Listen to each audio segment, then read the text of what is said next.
Meaning of DVLA.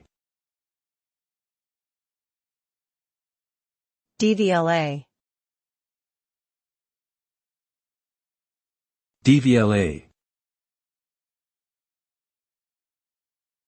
DVLA. DVLA. DVLA stands for Driver and Vehicle Licensing Agency. It is the government agency responsible for maintaining a database of drivers and vehicles in the United Kingdom.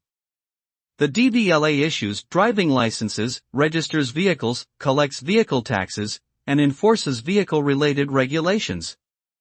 The agency also provides information to the public about road safety and driving regulations.